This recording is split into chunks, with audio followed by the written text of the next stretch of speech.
आलमी जंग का ख़तरा बढ़ गया है जी। और ट्रंप ने गज़ा के ऊपर कब्ज़ा करने की बात कर दी है। वो बात क्यों की है ये भी खबर सामने आ गई है। और आर्मी चीफ ने जो है वो इंडिया को खुले अल्फाज में धमकी दे दी है। कहते हैं 3 जंगें तो क्या हम 10 जंगें करने के लिए भी तैयार हैं। ये धमकी क्या है? और गंडापुर के बाद अब बैरिस्टर गौहर की बारी आ गई है, क्या वो भी पार्टी से निकल रहे हैं? ये सारी खबरें आपको तफसील से बताएंगे। और सदर जरदारी चाइना के दौरे पे हैं और चीन के साथ उन्होंने जो बात की है, जो सारी पॉलिसी उन्होंने चीन की तरफ मोड़ दी है, ये बात क्या है, सारी आपको देते हैं डिटेल। वीडियो पूरी देखें। बिस्मिल्लाहिर्रहमानिर्रहीम, मैं उम्मीद नवीद, आप देख रहे हैं विजन वाइब। खबरें आ गई हैं जी जो 12 घंटों में डेवलप हुई हैं, उन खबरों के हवाले से बात करेंगे। सबसे पहले बात करते हैं डोनाल्ड ट्रंप की। डोनाल्ड ट्रंप ने, आपको पता है कि अभी कुछ अरसा ही हुआ है और आते ही उन्होंने पूरी दुनिया को वक्ता डाल दिया, खासकर कनाडा, चाइना, ग्रीनलैंड और मुस्लिम ममालिक के साथ जो उन्होंने पंगा लिया है। मेरा ख्याल है ये पंगा जो है ये बहुत डटा उन्होंने ले लिया है। और अगर देखा जाए तो उन्होंने जो गज़ा के ऊपर कब्ज़ा करने की बात की है वो इसलिए की है कि वो एक्चुअली एक प्रॉपर्टी के हवाले से, क्योंकि बिज़नेस टाइकॉन है और उन्होंने सारी दौलत जो कमाई है, सारा अरसा, सारी ज़िंदगी जो उन्होंने काम किया है, उन्होंने प्रॉपर्टी का काम किया है। तो जहाँ पे भी उनको खाली प्लाट नज़र आता है वो कब्ज़ा करने की कोशिश करते हैं। तो गज़ा इस वक्त उनको एक खाली प्लाट की सूरत में नज़र आ रहा है। और आपको पता है इस वक्त तकरीबन इसराइल और फ़लस्तीन के हवाले से जो जंग हुई है उसमें गज़ा जो है वो टारगेट बना है। और 1 लाख के करीब जो हैं वो गज़ा के जो लोग हैं शहीद हुए हैं और ज़ख्मी हुए हैं। वहाँ पे 85% जो इमारतें हैं वो ज़मीन दोज़ हो गई हैं और बाकी सिर्फ आप समझ लें कोई 10-15% इमारतें बची हैं जो रिहाइश के काबिल हैं। वहाँ पे भी लोग जो हैं वो टेंटों में रह रहे हैं और इस उम्मीद पे बैठे हुए हैं कि इस्लामी ममालिक हमें इमदाद भेजेंगे, मेडिसिन आ जाएगी, खाना आ जाएगा। लेकिन इस्लामी ममालिक आपको पता है बहुत कम हेल्प कर रहे हैं, ना करने के बराबर। तो मेरा ख्याल है इस्लामी ममालिक जो हैं, अगर इनकी जो है वो कह लें तो हीन हो रही है, या इंसल्ट हो रही है, या बेइज्जती हो रही है, तो ये इस काबिल भी हैं कि इनके कुत्तों वाली होनी चाहिए। वो इसलिए अगर आपको मैं बताऊं कि डोनाल्ड ट्रंप ने जो बात कर दी, उन्होंने कहा जी हम गज़ा के ऊपर जो कब्ज़ा करेंगे और वहाँ पे जो जितनी बिल्डिंग्स हैं वो गिरा देंगे, मलबे को उठाएंगे, फिर उसके ऊपर एक नई बिल्डिंग्स का हम जो है ना एक सिस्टम शुरू करेंगे, सीरीज़ बनाएंगे।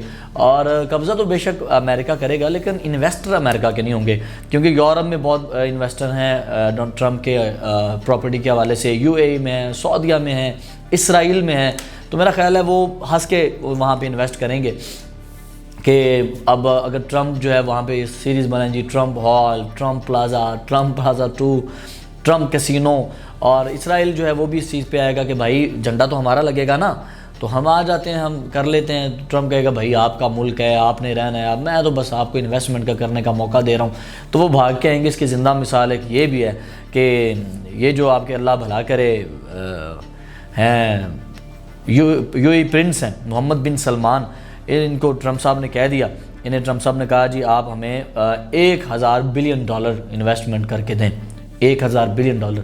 तो उन्होंने सिर्फ एक फ़ोन कॉल के बदले फ़ौरन कह दीजिए हम आपको $600 बिलियन देने के लिए अभी तैयार हैं, 1000 नहीं $600 बिलियन देने के लिए अभी तैयार हैं, अभी ले लें। वो ट्रंप की एक कॉल के ऊपर $600 बिलियन इन्वेस्ट करने का सोच रहे हैं। और इधर से पाकिस्तान कटोरा लेके उन्हीं शाही ख़ानदानों और प्रिंसेस के पीछे फिर रहा है कि हमें प्लीज़ कोई इमदाद दे दें, हमें कुछ कर दें। तो उन्होंने बदले में क्या कहा, उन्होंने कहा जी अच्छा चले ऐसा करते हैं कि $1.6 बिलियन का आप तेल ले लें, पैसा जब होगा दे दीजिएगा, और या आप 1 या 2 या 3 बिलियन डॉलर अपने बैंक में रख लें और उसका सूद हमें देते रहें, साथ साथ किस्तें देते रहें, जब पैसे होंगे वापस कर लेंगे। यहाँ पाकिस्तान के साथ उनकी ये सूरत हाल है और वहाँ वो एक कॉल के बदले दे रहे हैं। हालाँकि मुस्लिम रियासतों को शर्म नहीं आती। शर्म अब आप देखें इतने अमीर मुस्लिम रियासतें हैं, 57 मुल्क हैं जो मुसलमान मुल्क हैं। तो अगर ये अपनी तोपों के रुख कर दें ना अमेरिका की तरफ या दूसरे मुल्कों की तरफ जो गैर मुस्लिम है, तो यकीन करें वो फड़के भी ना। अगर मैं सिर्फ इतनी बात करूँ ना, शाही ख़ानदानों में सुल्तान ऑफ ब्रुनाई जो है, आप जाके पहले उनकी दौलत चेक करें। वो कभी 1 नंबर पे आते थे, यानी कि उनके टॉयलेट तक सोने के हैं, उनकी जो गाड़ियों की पार्किंग है वहाँ पे मेरा ख्याल है कि कम से कम और कुछ नहीं ना तो मैं एक ये लगा रहा था आइडिया, 2500 गाड़ियाँ खड़ी हो सकती हैं उनकी पार्किंग में। और वो गोल्फ गाड़ी के ऊपर बैठ के फिर उनके आगे पैलेस की तरफ जाया जाता है, शाही पैलेस जो है उनका। और वहाँ भी यकीन करें जो डाइनिंग रूम है वहाँ पे जो दीवारें हैं वो कदो कामत और बुलंदो बाला दीवारें और सारी सोने की बनी हुई हैं। इतना पैसा है उस बंदे का, लेकिन उनके दिल छोटे हैं। मुस्लिम ममालिक के पास बड़ा पैसा है लेकिन दिल छोटे हैं। इतने दिल हैं उसके, चिड़िया जितने दिल हैं, ठीक है। वो फ़लस्तीन की मदद कर ही नहीं रहे, आगे बढ़ ही नहीं रहा, कोई गज़ा की मदद हो ही नहीं रही। तो फिर तो अमेरिका तो कब्जा करेगा।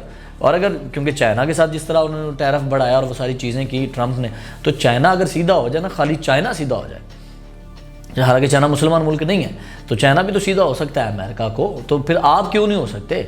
मुस्लिम ममालिक अब देखें, कुरान पाक की तज़हीक की गई, कुरान पाक जलाया गया, नबी अकरम सल्लल्लाहु अलैहि वसल्लम के तौहीन अमेज़ खाके बनाए गए। मुस्लिम ममालिक ने क्या किया? डेनमार्क है, स्वीडन है या दूसरे मुल्क हैं, आप इतना कर देते ना, मुस्लिम ममालिक 57 मुस्लिम ममालिक हैं, सिर्फ इतना कर देते ना कि भाई हम आपकी जो स्वीडन है, डेनमार्क है या दूसरे मुल्क हैं जिन्होंने हमारे आका की तौहीन की है, नौज़बिल्ला और कुरान पाक की नौज़बिल्ला तौहीन की है, हम इन लोगों की जो प्रोडक्ट हैं हम उनको बैन कर दें, हम आपकी प्रोडक्ट्स नहीं खरीदेंगे, हम अपने मुल्क के ऊपर से आपका जहाज़ नहीं गुजरने देंगे, आपके मुल्क के लोग हमारे मुल्क में ना आएँ। अगर ये बंदिशें हो जाती, सिर्फ प्रोडक्ट ही बंद कर देते तो वो घुटनों पे आ जाते वो मुल्क, लेकिन आप में तो इतनी ताकत नहीं है कि आप उनकी प्रोडक्ट्स बंद कर सकें। तो मेरा ख्याल है ये मुसलमानों के साथ जो हो रहा है ना, किसी हद तक अच्छा भी हो रहा है।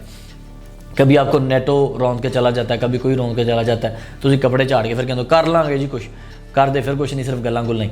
तो मेरा ख्याल है कि ये जहाँ तक बातें हो रही हैं, क्या पता आइंदा ट्रंप जो है गज़ा के ऊपर कब्जा करे, इन्वेस्टमेंट दूसरे मुल्कों की कराए, और मुसलमानों को कम अज़ कम शर्म आनी चाहिए। अब तो फ़लस्तीन के हक़ में और गज़ा के हक़ में आवाज़ उठा ले, लेकिन ये नहीं उठा रहे, कसम से नहीं उठा रहे। इतनी मुस्लिम रियासतें, इतने अमीर लोग और कुछ नहीं कर रहे। अगली खबर शामिल करते हैं। चीफ़ ऑफ आर्मी स्टाफ ने धमकी दे दी है खुले लफ्ज़ों में इंडिया को, कहा 3 नहीं 10 जंगें भी हम करें तो हम कश्मीर के लिए करेंगे। मसला कश्मीर शुरू से है, हमारे कायदे आज़म रहमतुल्लाह अलैह ने भी इरशाद फरमाया कश्मीर हमारी शहरग है, तो हमने कश्मीर को शुरू से शहर जो है ना वो समझा। लेकिन जब 37 इन वॉक हुई और इंडिया ने इसको डिज़ॉल्व किया, और उसके बाद कश्मीरियों को बड़ी एक उम्मीद थी पाकिस्तान के ऊपर कि पाकिस्तान एक्शन लेगा, लेकिन पाकिस्तान ने उस तरफ से एक्शन नहीं लिया।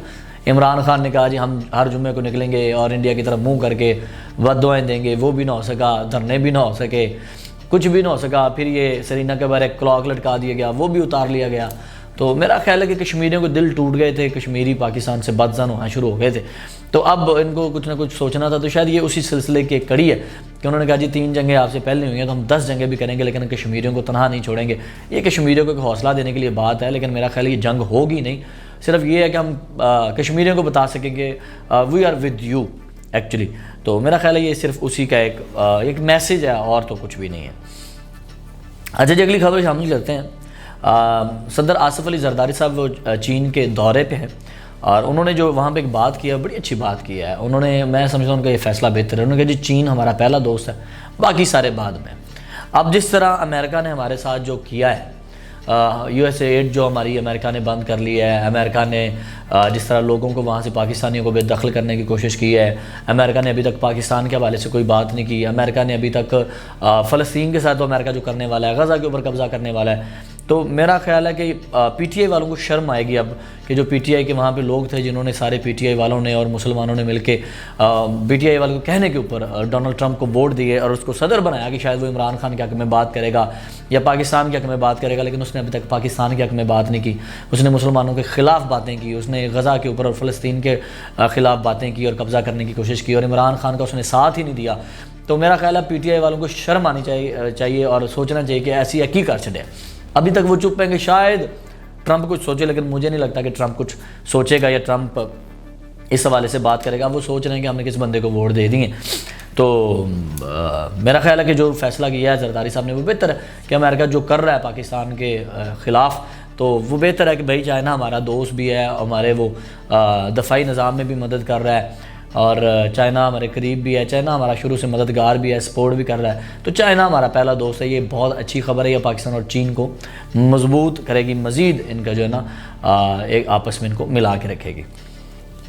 अच्छा जी, अगली खबर आज की और आखिरी खबर, गंडापुर साहब की तरह गौहर खान साहब की भी शिकायतें लगना शुरू हो गई हैं जी। आपको पता है गंडापुर साहब की जो खबरें गई इमरान खान तक कि जी वो करप्शन कर रहे हैं, बुशरा बीबी ने खबरें पहुंचाई और सारा वो आतिफ खान ग्रुप आया, जुनैद अकबर साहब को सदर बना दिया गया, वो सारी चीज़ें हुई। तो अब यहाँ पे हो क्या रहा है कि डॉक्टर अमजद साहब और चंगेज़ खान काकड़ साहब ने एक बहुत लंबा चौड़ा जो एक ना शिकायतनामा तैयार किया गौहर खान के हवाले से।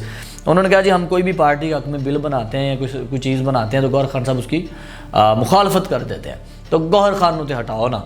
तो ये 2 MNAs जो है मुखान के पास जा रहे हैं। तो मेरा ख्याल है कि गौहर खान को डर पड़ गया कि अभी ये 2 MNAs जाएंगे तो पीछे तो भाई लाइनें लगी हुई हैं MNAs की और MPAs की। तो मेरा क्या बनेगा कि ऐसा होगा, क्योंकि उनको भी पता है जो वो कर रहे हैं और जो नहीं कर रहे। तो खान की भी आपको पता है आदत है 10 बंदे इकट्ठे हो कह देना जी फलाना गलत है, तो लाई लग जाए बंदा उन्हें मान लेना क्या हो यार एनजी है। तो मेरा ख्याल है बैरिस्टर गौर को जो ना अभी अपनी टेंशन पड़ गई है, तो हो सकता है कि आइंदा आने वाले दिनों में बैरिस्टर गौर भी जो है वो अपने ओहदे से जो है वो बरतरफ हो जाएँ। तो खैर बाकी मज़ीद डिटेल आपको बताते रहेंगे, विजन वाइब देखते रहिए। मीर नवीद को इजाज़त दीजिए, अल्लाह ने के बाद।